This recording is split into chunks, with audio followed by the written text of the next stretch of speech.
everybody. Welcome to Ambition Amplified. I'm your host, Christian Garfield, and today we have a guest who knows how to turn life's chaos into comedic gold.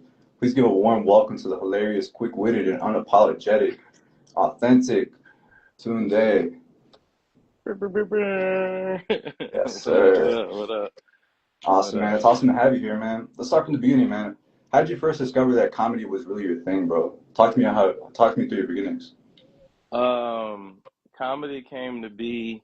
Um, Honestly, I ain't never wanted to do comedy. It was other Okay. people that kind of put it into forefront for me. I've been doing stand-up comedy for 15 years. I started in Chicago on 47th and King at Jokes and Notes. It's an old comedy club. Um, it was different scenarios as far as like the comedy thing because it was like I said, I never wanted to do it, but I remember when I went to Southern Illinois University, SIUC, and I remember I Yeah. came home.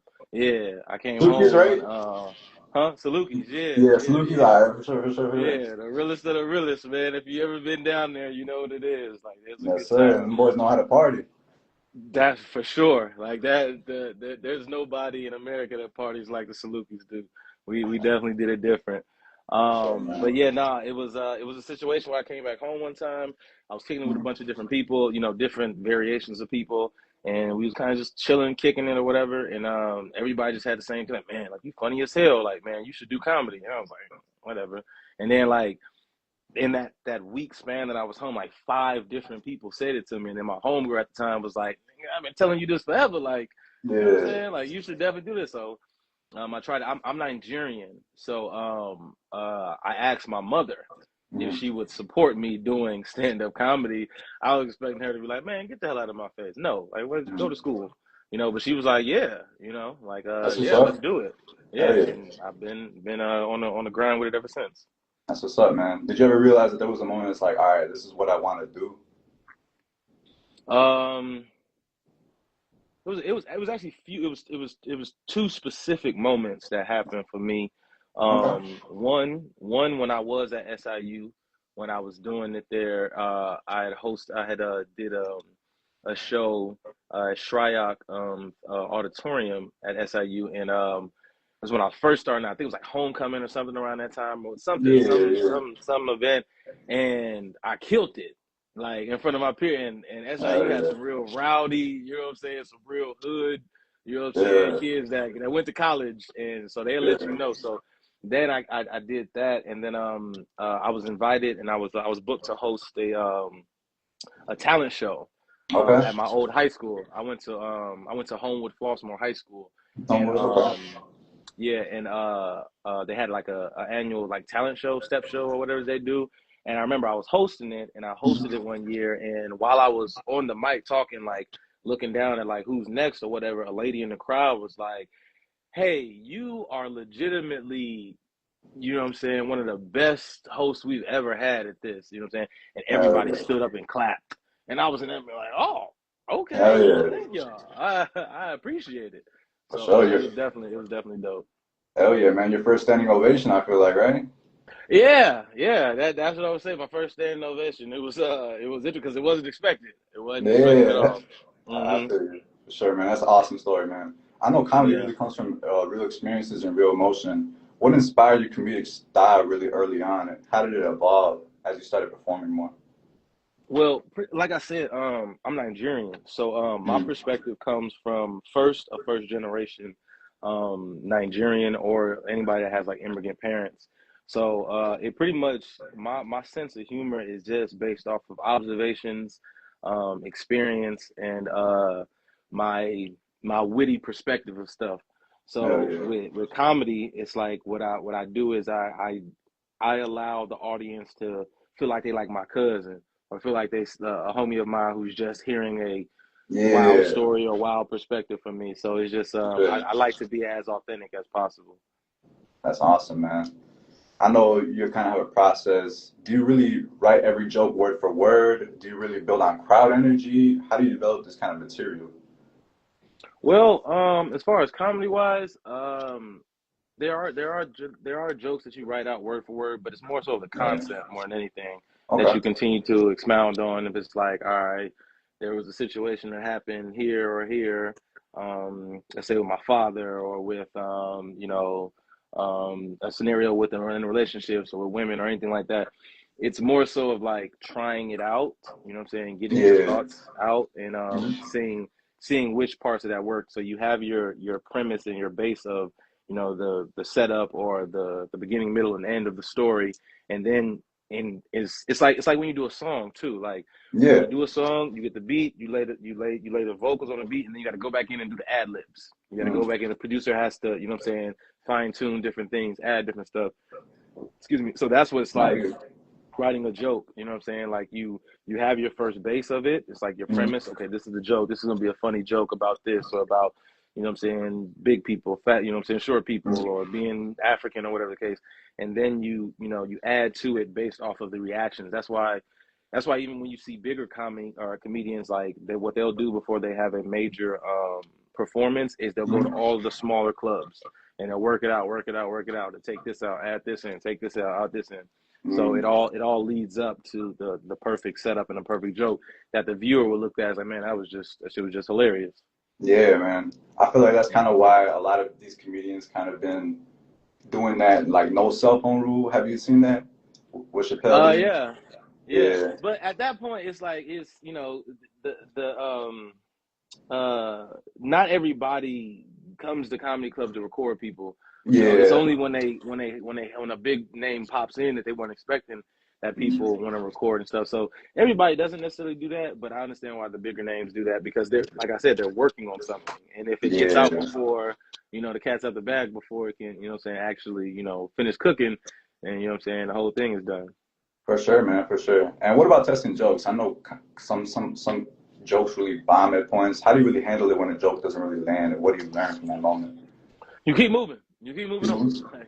Like Yeah, yeah, like if I said a joke right now or something, it's like, yeah, man, and the chicken said move. yeah, All right, so anyway, like we going, yeah, keep it going. You know what I'm saying? But it's like but that's the trial and error of it. You know what I'm saying? Like you stick just like it's kind of correlates like with music. You go in the studio, you make some stuff, you record it, and then you listen to it, and you see that you like it or you don't. And it's like, oh yeah, this is ass. Like you know what I'm saying? Like yeah, delete. So it's like yeah, stuff. It's just stuff like that where it's like you figure out what is the best the best voice for you, and that's another thing with this comedy thing. You have to find your voice. Like you yeah. have to find your tone. You have to find your presentation that's not funny or that is funny. That's not corny. Because I know with myself, like especially being Nigerian, like both of my parents have strong accents, and they're African. Um, I don't have one. You know what I'm Mhm. saying? I don't have a strong, crazy accent or whatever, but I know how to manipulate it to an extent. You know what I'm saying? But Yeah, me, Tunde, I'm the one that's funny. I'm not pretending to be somebody that I'm not to be yeah. funny. You get what I'm saying? So that's more so of what it kind of comes with as far as like, all right, when you and have you ever been to a comedy show? Yeah, I've actually been to Theo Von, and I think I've been to a couple in Laughing Factory, Laugh Factory, yeah. in Chicago. Yeah, Yeah, I performed there a few times. Yeah, and see, that's what I'm saying. When you see Theo Von, you see him as the funny white guy that he is. You know what I'm saying? Country a little yeah. bit, whatever. You expect him, even his accent, his tone. You Mhm. already expect what he's going to say to be based off of his own personality that you found a favor to. You get what I'm Yeah. saying? So if he get up there like, yo, what's going on, my brother? It's like, yeah, like, what the hell? You Mhm. know what I'm saying? Like, talk like you, bro. You Yeah, know what you I'm got to be saying? more So authentic. That kind you of gotta leads go into my, authentic. my next question too, is like Hmm. your voice as a comedian really feels unique, and that was something I really watched throughout your Laugh Factory segment. But what were the comics or creators who really inspired you growing up? And on the flip side, are there any current comedians or entertainers that keep you motivated today? Um, yeah, so you're saying what are the current people that inspired me growing up, and then who are the Yeah, people like that who kind of like developed kind of like your voice, but I know your parents were kind of like that big influence, but I would say like who were the other creators or comics you kind of like saw a little bit or kind of were a little bit inspired by? well, I would say that my trajectory is a little different because I didn't initially start, you know what I'm saying, doing comedy. I was doing other stuff and, you Yeah. know, um I've always liked the cool guy. The funny Mhm. guy is one thing, but the cool guy is what impresses me. So to me personally, in my and I'm 35, you know, so I'm Mhm. not um as I can't necessarily say that I grew up watching Richard Pryor or anything like that. For me Yeah, personally, Eddie Murphy was the first entertainer that I saw that I was like, that's a cool ass dude. Like that, like, and he funny. Like it was just like that. When I saw him in that purple and that red and raw and delirious, I was just yeah, like, and this was years before I started thinking about comedy or whatever. It was just like that's a cool like he cool as hell. Like and he funny. And I know I shouldn't be yeah. watching this shit. Like it's cussing, it's wild shit. So it's like it showed me that like comedians can be cool. And Yeah, then being a Chicagoan, Bernie Mac also, I remember watching his Def Comedy Jam set. And as a Chicagoan and as somebody that really went outside and somebody that really made a name for himself in the city and just, in yeah. general, it's like I was able to take that level of confidence here to Los Angeles where I live because somebody like Bernie Mac, when he went out on Def Comedy Jam, he came out with it like, man, you motherfuckers don't scare me. Like, Mhm. some people think that was just his spiel, but in reality, that he was dead ass serious, Yeah, for and come sure. to find out, all of the other comics before him that went on stage had bombed. Mhm. So they was already booing people, but he was like, "Man, listen, I'm finna do this, and I'm this Yeah. type of brother." And then just like his whole demeanor, you know what I'm saying, his whole presence, his whole like watching him and the Kings of Comedy, it as a Chicagoan, it made me feel like, yeah, man, like they say the big dogs for last, like you know what I'm saying, you got to be something, you got to be a different Yeah, caliber of breed to be like this, you know what I'm saying. And then, in all honesty, Kevin Hart. Kevin for Hart, sure. when I first started, Kevin Hart was really starting to really make some noise back in like 2010.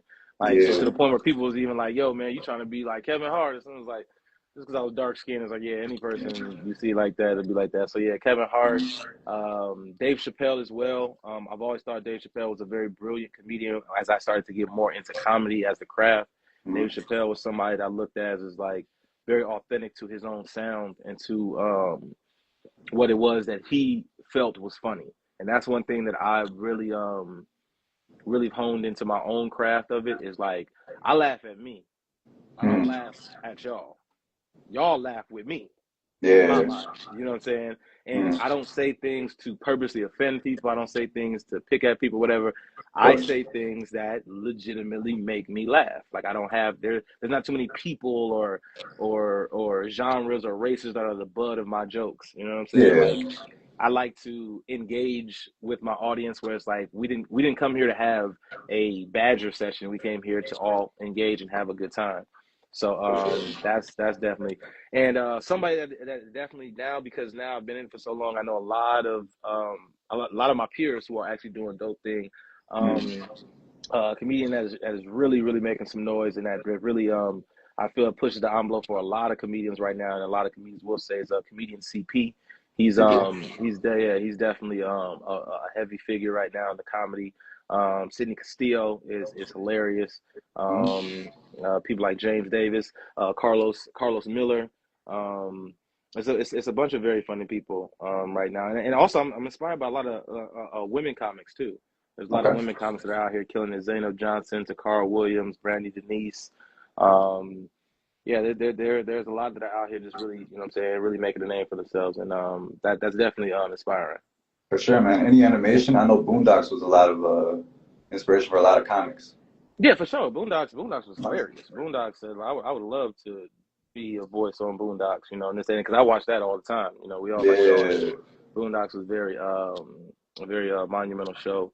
I thought Aaron Gruber was brilliant.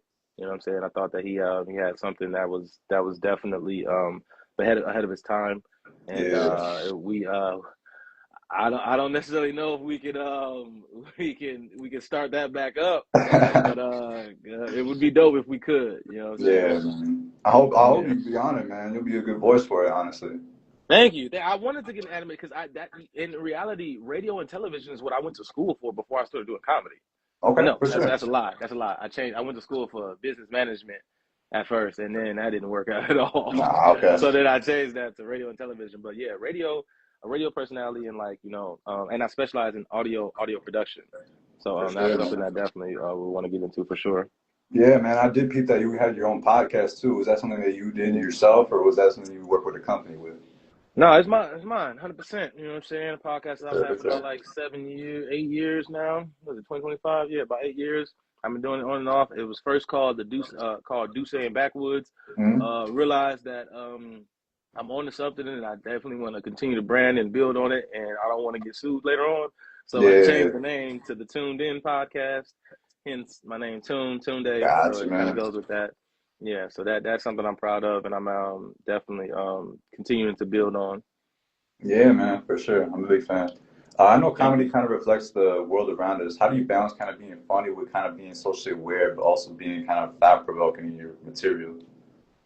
Well, I believe that comedy is a medicine for the soul, Yeah, and that's something that we all need to embrace more. Laughter, healing. You know what I'm saying? yeah, for sure, man. Being in a place of tranquility, because it's so much going on, and I try to stay away from political views and religious Yeah, views and things that it's not even saying stuff that get me canceled or whatever, because truth be told, I don't really give no, you know what I'm saying, I don't give a damn that much, but yeah, I do, but I don't, because you know what I'm saying, everybody got yeah. bills to pay, you feel me? But I like to use comedy as a tool to bring people together, you know what I'm Yeah, saying, yeah. like even when like I have jokes about white people, I have jokes about, you know what I'm saying, not even to say Asian people, whatever. I keep it kind of in a frame of like Like even playing immigrant. field. Yeah, playing field. Like I said, at the end of the day, I say a joke that we all know. If we talk about Asian people being bad drivers, I didn't make that up. Mm, You get what I'm saying? If we talking yeah, about white people not seasoning their chicken, I didn't make that up. You get what I'm saying? yeah. So just to say that that's a niche, or the black people being late or whatever the case, you know what I'm saying? Like, Mm, these are things that we either all can agree on, we all find funny, we all identify the stereotype, and so now we yeah. can, you know what I'm saying, we can grow together with that. And I feel like it really takes a certain level of intellect and talent to be able to make those things that some could be deemed as demeaning, something that is humorous to the person that is listening to it, knowing it could be about them. So For sure, I man. try to focus on that more than anything. Yeah, I also noticed you kind of have to have like a level of maturity too, because like, what if you do kind of get confronted too, or like by actually, man, have you ever been like confronted by a heckler at all? I ain't gonna lie. I've been blessed, man. I've been blessed. I've never necessarily been confronted by no hecklers or nobody, because my set's about me.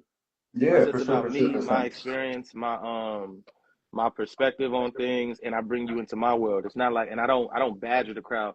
This era right now is a lot of crowd work and people talking to people and stuff. I'll Yeah. engage, but for the most part, like, you know what I'm saying, I keep it about me. There was one time, right, Hmm. where a famous comedian, OG comedian, right, Hmm. by the name of TK Kirkland. Okay. I was doing D. Ray Davis's night that he has out here at the Hollywood Improv called Monday Ray. This was years and Okay. years ago. Mhm. And TK has a very famous joke where he says the word he says the words "Who raised you?" And he says it over and over throughout his set. Who raised you? Who Mhm. raised you? Who raised you? And it applies to the different things that he's saying. Yeah. So unconsciously, in my set at the time when I was going on stage, because D-Ray had gave me an opportunity. I wasn't even on the bill. He just threw me up, just being a young Chicago dude. You know what I'm saying? So at the time, Yeah. he uh he put me up there, and I said it just as an impromptu. Now, mind you, I had never seen TK set before that time. Right. So I Uh-huh. had said it's just an impromptu, like I said something, whatever. And I'm like, girl, who raised you?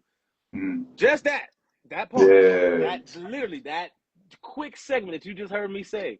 Somebody went into the green room or went backstage or whatever, Yeah. grabbed TK and like, hey, some young dude up there using your jokes, stealing your jokes or whatever. And Mhm. mind you, I didn't, you know what I'm saying, or whatever the Yeah. case being. But after I got off stage, I'm on the side chilling or whatever, watching the next people up, and then I see this dude walking up to all the people like, And evidently he's asking like, "Hey, you seen that young comic? You seen that young comic?" And then next thing you know, somebody point, "Oh, that's him right there," and they point at me, and Yeah. I look up and I see, and he come to me and he go, "Hey, young fella, hey, you was just up there saying, you who raised you on stage?" And I was like, "Wait, what? Who raised you?" No, or like, cause it Yeah. wasn't even a part of my set, so like I didn't even. It was just it's natural, like a natural reaction to something like that. So I didn't even take it serious or anything. I didn't even remember.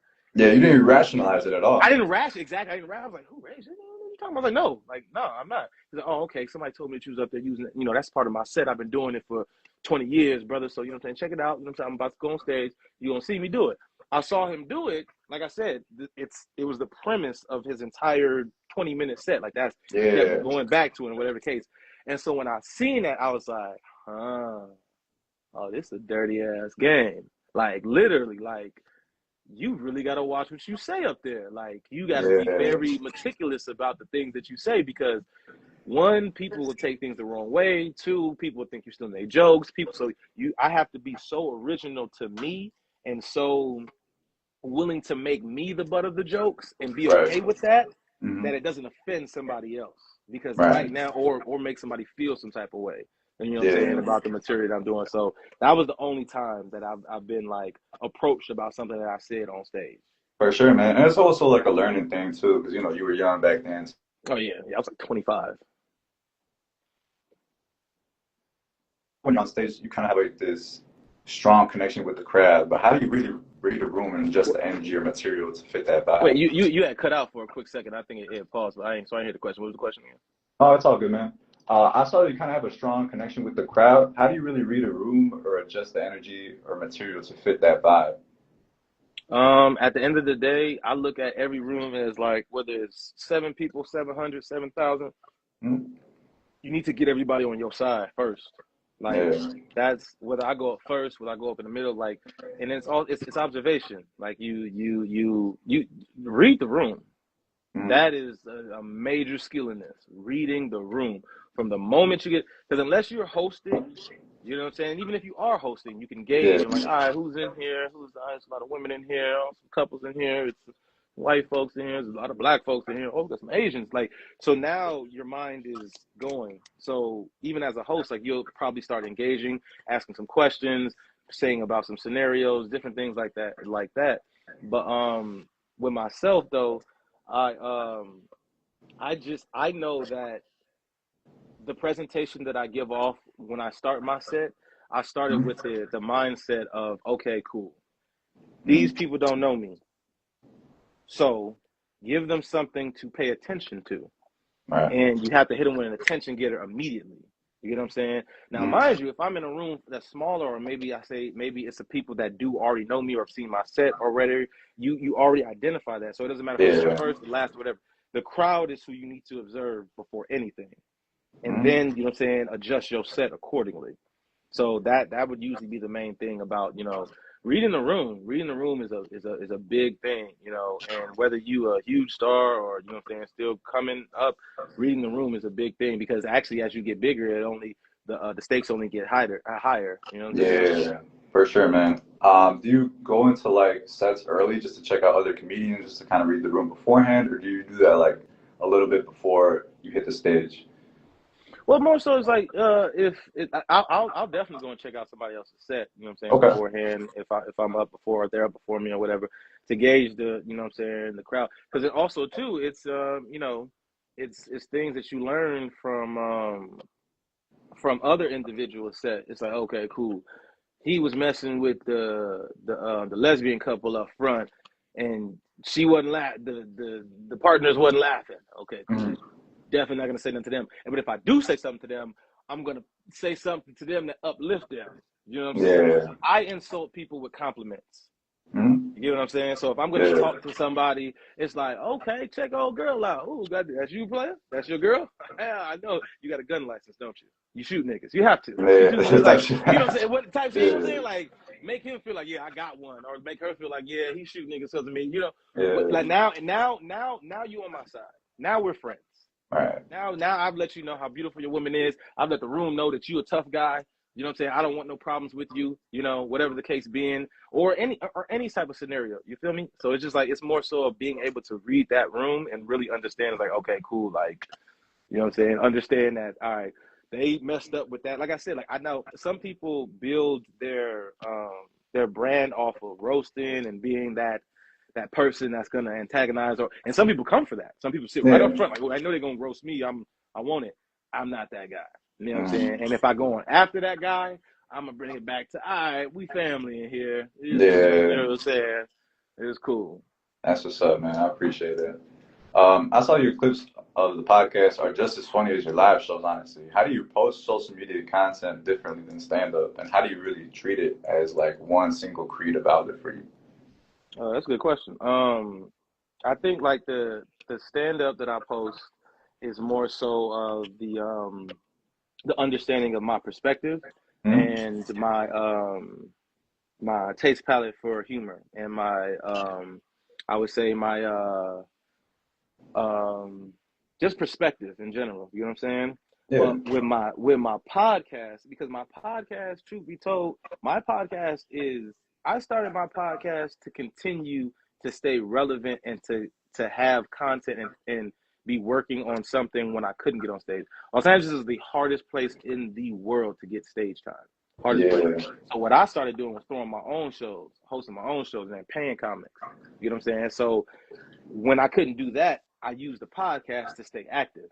I Yeah. heard Jim Jones, and I always and forever I will always credit this man for saying it because it stuck with me. You know what I'm saying? When you Yeah. can't stay when you can't stay motivated, stay consistent. And Jim Jones said that recently in the past in a few interviews or whatever. And to be consistent in something helps build your motivation back because once you're consistent in something, eventually you're going to see some turnout, and that turnout then continues to keep you motivated. If you keep Mhm. playing basketball, playing basketball, playing basketball, and then one day somebody sees you and like, hey man, you could play basketball at a school. Oh really? Okay, let me keep playing ball. Let me keep playing ball. You know Yeah. what I'm saying? Keeps Then next thing you know, motivated. you're on the team. It gets you motivated. Then you want to go out and go play against people because someone told you good. Like, you know what I'm saying? So Yeah. when I do these clips and I do this stuff, like the podcast pretty much is a inspirational and motivational platform that I'll give other people that I believe are talented individuals who need recognition for all of their hard work. It just so Yeah. happens that I have a comedic relief to it because I talk to people organically and I either know them or I have a rapport with them that allows me to be able to come off as not an asshole or whatever, talking about their journey or whatever. Because at the end of the Yeah. day, we know we're here to celebrate you. We know we're here to glorify Yeah. your journey. You get what I'm saying? So Yeah. I like to have that as never ending content to be able to expose people past just what they've seen for. You know what I'm saying? And that's pretty much really what it's about for with me more than anything. That's why I even talk about, you know, being a first generation Nigerian here in America, but I don't talk about it just from an African perspective. If you have foreign parents, you know what I'm saying, you'll understand some of the stuff that I'm saying. You can be, you know what I'm saying, Armenian, you can be, you know, Asian, Jamaican, Haitian, Italian, you know what I'm saying, Middle Eastern, anything. If your parents come from another country, chances are your upbringing and your understanding of that dynamic and relationship is different. So I give that off more than anything. For sure, man. And honestly, you kind of paved the way because a lot of what is popping right now is podcasts, and you started that a long time ago. And the thing is, it won't be, and thank you for saying that. You know what I'm Yeah. saying? Thank you. I appreciate that. It won't be validated until the pod is something that is a household name blown up. I was literally one of the first. Hmm. It's not a flex or anything, but I was one of the first who had a podcast back in 2017, and I have a bunch of comics on it. I've 80 episodes of it. You know what I'm saying? Like I've had a bunch of people on the podcast, and it's taking us different levels. You know what I'm saying? From us just having just random banter to just, you know what I'm saying, us talking about, you know, public. Recent events or Current whatever. range of current events. But I also too because of having it so long, I've finally found the wave that makes sense. Like I don't have no script. I don't have no Hmm. prompt.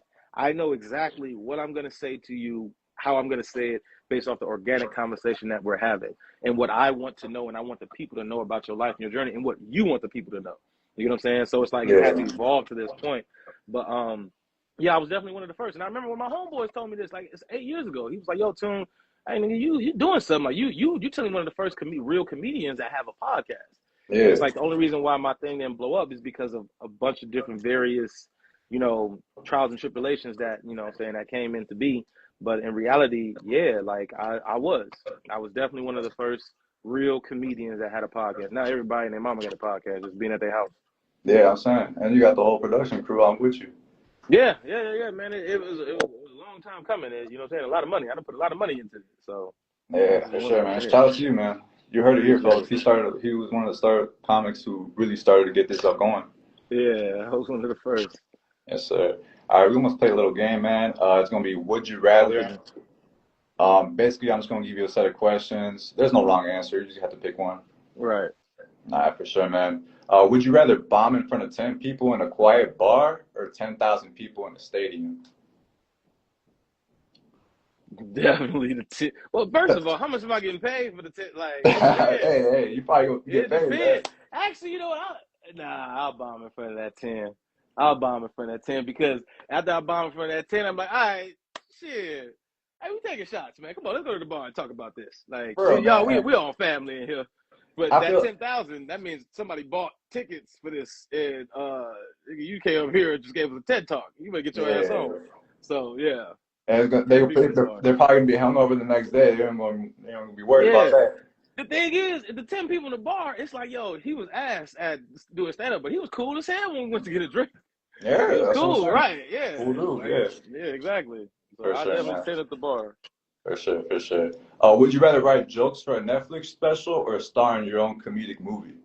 Starring my own comedic movie, For sure, for for sure. sure, for sure. Starring my own comedic movie that I feel I thought was funny. You ever started the screenwriting process of that, or have you ambitioned that? Well, I'm currently in two movies that are waiting to be released. So I don't know when that's coming, but I'm not the star in it yet. But yeah, definitely. I'm in a play right now too. Like there's a bunch of stuff. You know what I'm saying? Like I was technically a thespian before I was a comedian. You know what I'm saying? Okay, Like okay. acting is definitely what the first passion was that a lot of people don't even know about me. So it's like that's something that I definitely plan to dive more into Yeah, because just being out here and being around certain people who've seen me and who've identified that okay, like man, like you could there could be a TV show around you. Like you have the look, you have the you know what I'm saying, you have the yeah, man. background, you have the yeah. You got the aura too, man. You got it. Yeah, thank you.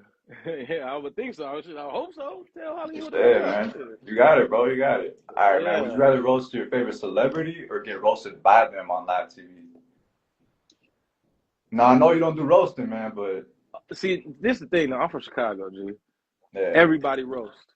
that's If what I'm you a saying. Everybody baby, if you roasts, a but it's all grandma, love. everybody roast. I had retired from, and that was a crazy thing. I was a beast at roasting in high school.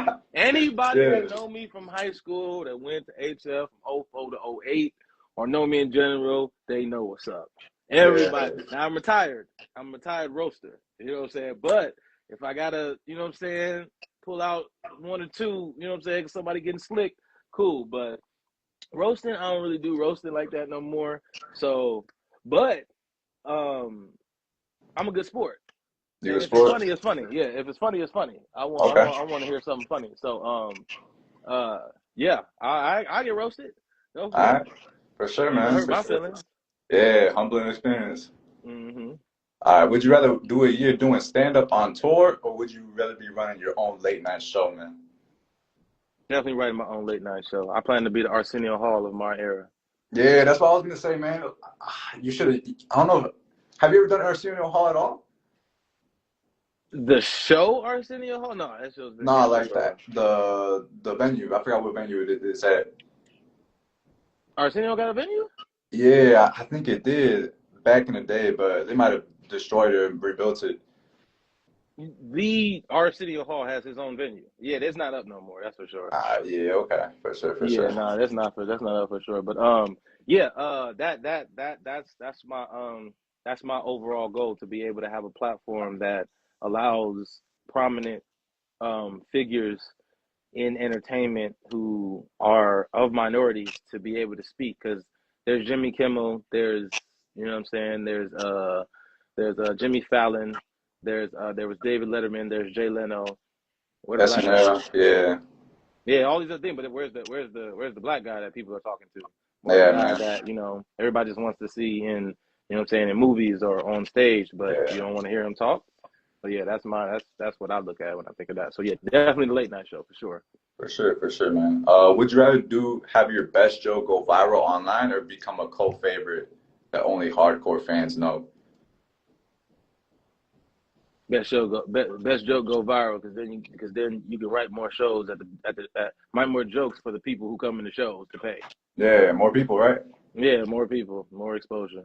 For sure, for sure. Would you rather make people laugh until they cry or think until they laugh? Hmm. Laugh until they cry or think until they laugh. Um, Probably laugh until they cry. Laugh until they cry? Yeah, laugh until they cry. Because I feel like because if we thinking, that's one thing.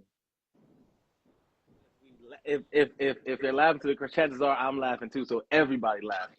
That Yeah, means it's something so funny that the whole room is shaking with laughter. So I think rather than somebody like, wait a minute, yeah. hey, goddamn, you caught it late as hell. That's what I'm Yeah. saying, yeah. Yeah. For sure, for sure. Would you rather perform at the Arsenio Hall or do Saturday Night Live for a night? The Arsenio Hall. I'm trying to get where are you getting that? Where is the Arsenio Hall? Like I've never heard of Arsenio Hall is a person. That's a whole person. Let's But see. Arsenio Hall, maybe you think like Apollo. But yeah, Arsenio Hall is a whole person. You ever Oh, seen yeah. Coming to America? Yeah, yeah, yeah. My bad, my bad, Yeah, my bad. he was his best friend in Coming to America. Yeah, That's what Arsenio Hall is. for sure, But he for had his sure. own talk show. All right, So, my bad, man. Would you you rather good. perform at the Laugh Factory or do the Saturday Night Live for a night? I know you did Laugh Factory for a bit too. Yeah, I've already done the Laugh Factory here in LA and in Chicago. Okay. Or you said do what? Saturday Night Live? Yeah, Honestly, Saturday Night Live is cool, but that's a commitment. That's a frame that you have to be in. You know what I'm yeah. saying? Like that's a big check, a great platform, a great opportunity for the career. But it's like it's one of those. It's like if you went to Duke to play basketball, you playing in the Duke system. You feel what I'm saying? It don't matter if you was a 5-star recruit from wherever you're Yeah. from. Krzyzewski got a system. You know what I'm saying? And you're gonna play ball the way the system has won for years. Mm-hmm. So I'd probably go, with the Laugh Factory. Laugh Factory for sure, for sure. And did you keep up with like any of the staff there? Did you network? You have a chance to meet with other comics as well? You said what? If what? Did you have the chance to network and meet with other comics as well when you were at the Laugh Factory?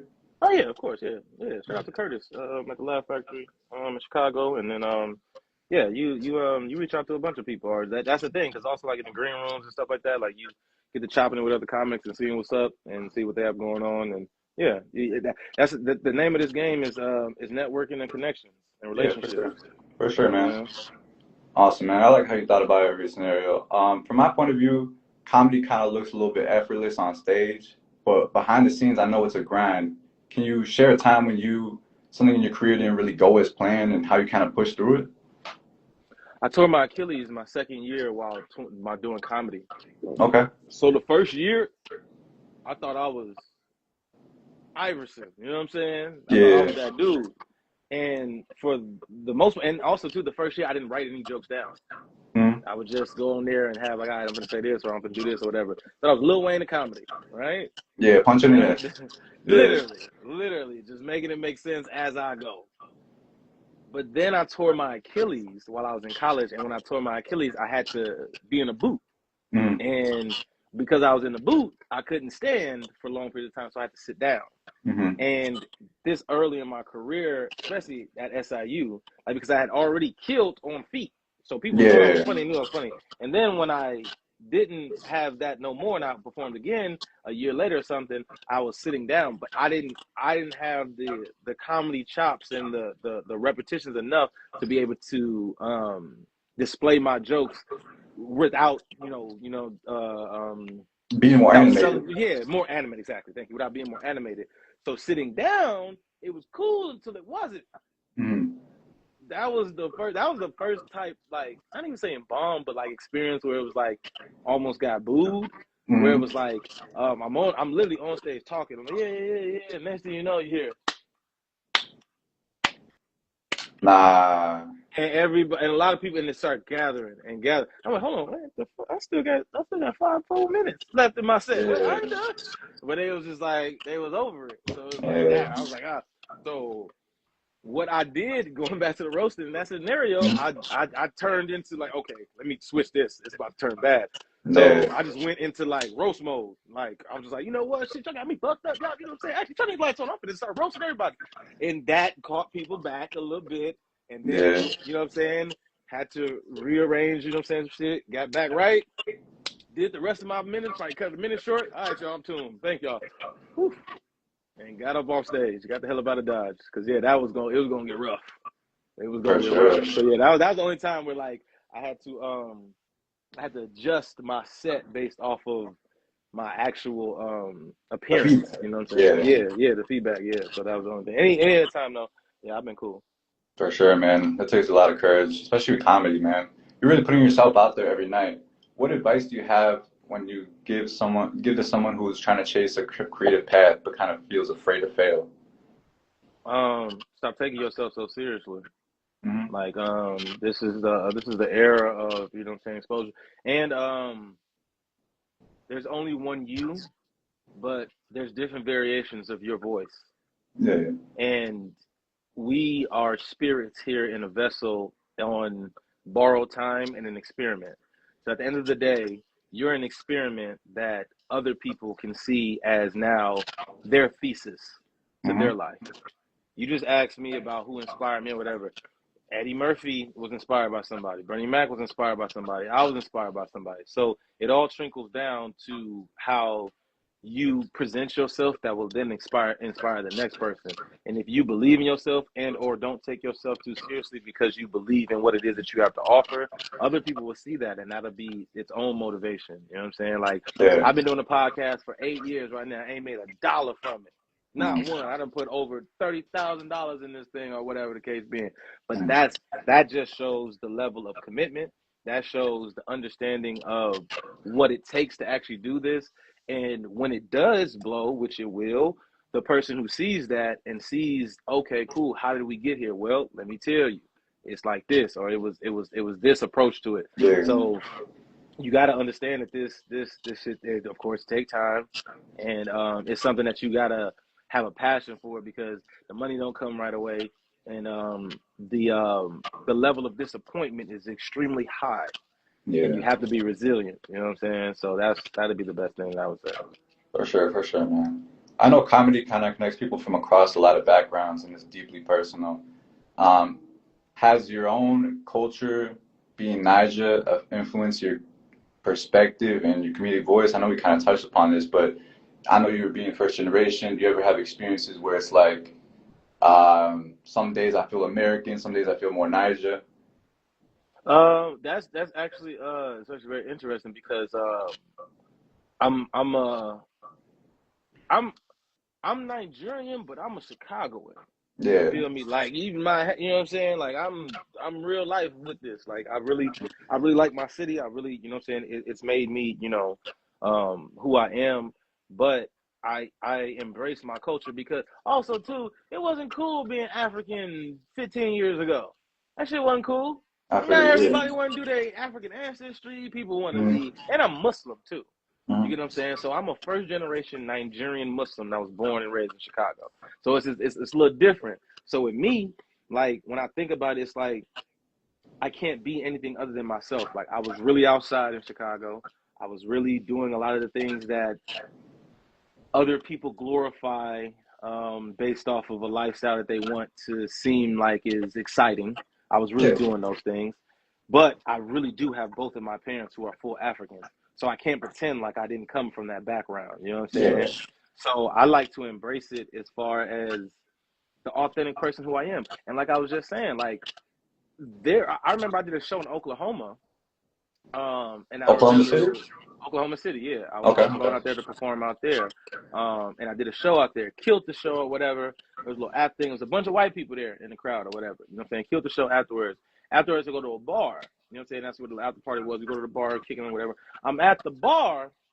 Black dude comes up to me like, "Yo, what's going on, bro? Man, I saw your set, man. Hilarious, yo. My name is Ayodeji or something. It's another Nigerian name. Yeah. Everybody call me Dan or some shit he said or whatever." I'm like you, bro, but I'm the OKC version of you. I didn't agree, but in his mind, Yeah. Yeah. I look at this nigga like absolutely not. But in his mind, he was. I spoke for Right, people man. who walk, talk, and look like him. You get what I'm saying? Even Exactly. though I don't have an accent or whatever, but it's like if I was so authentic as myself that somebody else can say like, yeah, nah, you like me. It's like, nigga, please. You know what I'm saying? Yeah. But I give you somebody to identify with. You know what I'm saying? So it's like that's the main thing about it is like being able to show other people that there's something out there that's like them, because even with entertainment and stuff, like we've gotten more inclusive and had the more mindset of having representation for so many different groups, you know what I'm saying, whether it be the LGBTQIA community, you know what I'm saying, the black community, the Islamic community, you know what I'm saying, all different type of things, transgender, anything. There's Yeah. different representation of them now, and I personally feel that I'm the first of my kind because there are Michael Blacksons, there are Godfreys, there are Kevin Harts, but I specifically don't identify with the way that those individuals present themselves because I have a different story personally. You know Right. what You I'm got saying? to So I take. like, yeah, different take, and just my lifestyle. Like there's Yeah. some things that I was personally involved in that I choose to talk about it, that other people can validate that was my real life. So with a lot of stuff too, like I try to be as authentic more than anything. You know what I'm saying? I talk about first generation stuff, but like I said, I don't talk about it from just an African perspective because majority of the people that are in the crowd are people that are first generation Indians, Jamaicans, you know what I'm saying? People from Yeah. Japanese, Japanese Hispanics, culture, whatever. Hispanics, all, you know what I'm saying? All, Mhm. and that's the craziest thing. You would think that Africans and Hispanics don't have a lot in common, or Germans and people from China don't have a lot in common until they have children in America. Right. And you'll see how much they have in common. And I get that rapport every time I'm speaking and someone comes and or I see, you know what I'm saying, a chick that I thought was white, but she's her mom's from, you know what I'm saying, from Sweden. Yeah. Mhm. Or a dude I thought was Hispanic and he's from Guatemala. His people, you know what I'm saying, whatever the case be. Yeah. And it's always, yo, you were hilarious. Like, yo, you was funny. Yo, that thing you said about your dad, I said about your mom. My mom does the same thing. Bet. For sure, man. You kind of did answer my next question, how Oh, what comedy was it? impacts your audience. But Oh, well, it yeah, does in a sense where people feel like they're seen and they're heard.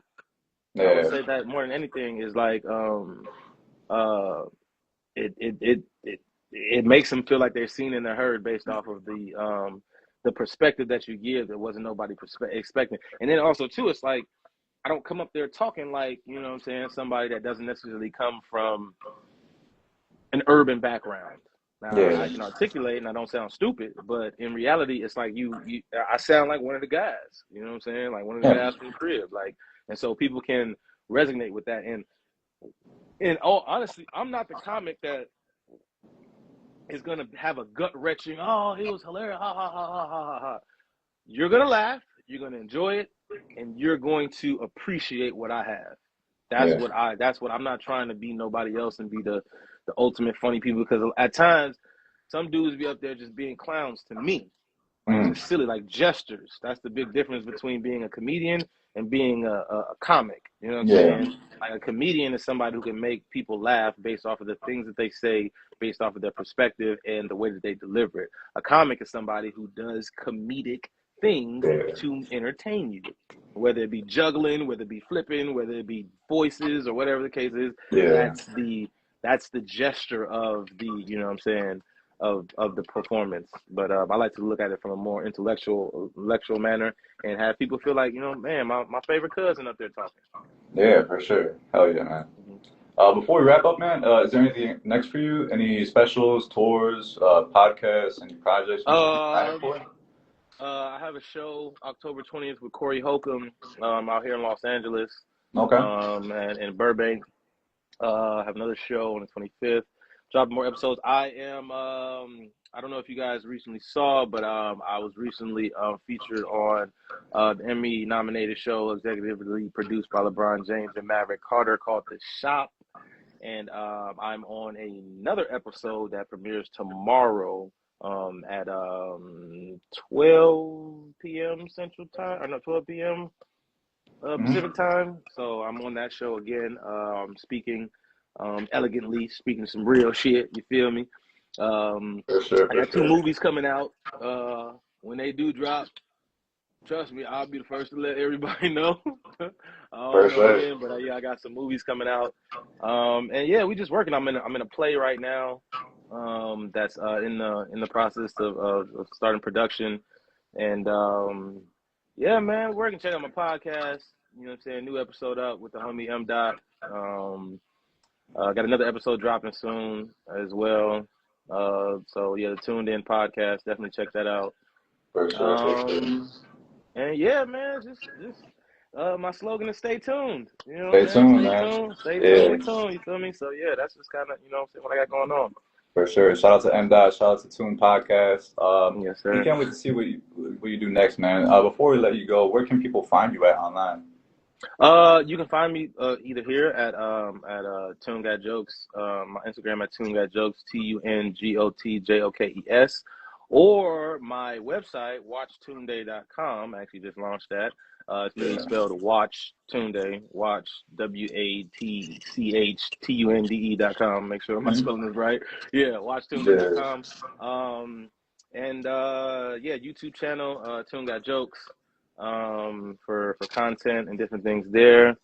And yeah, you can find my podcast, Tuned In Podcast, on all major platforms, Spotify, SoundCloud, YouTube, Apple Music. Podcasts, Yeah. Apple Music, yep, all that. For sure, man. And one more last question. What does ambition really mean to you, man? Ambition means to me the understanding of what it is that you're truly capable of. You would only be ambitious about what you know that you can do. Can't nobody else motivate you or push you to be anything that you know that you're not. Oh yeah. You would have to believe it in yourself first. You know what I'm saying? They're gonna love you for your ambition, like Wale said. You know what I'm saying? Yeah. When you have it, and when you have it, you know what I'm saying, people start to see what it is about you that you believe in. You know what I'm saying? So ambition is very important. Ambition and faith are the two most important things that you need to have about yourself. For sure, man. Preach, man. Preach. That's a beautiful perspective to end on, Tunde. Thank you so much for joining us, man, and thank you for sharing your humor, your insight, and your story with us today, man. Thank you guys for having me. I really appreciate it, man. This is dope. For sure, man. And to our listeners, thank you so much for tuning into another episode of Ambition Amplified. If you're ready to take your ambitions to the next level, check out our Ambitious Entertainment's upcoming events, our creative workshops, and our networking opportunities. Follow us on TikTok, Facebook, and YouTube at Ambitious Entertainment. And I'm Christian Garfield. I'm with Tune. Thank you guys so much. Have a good one. All right, y'all take care. Later. Peace, man.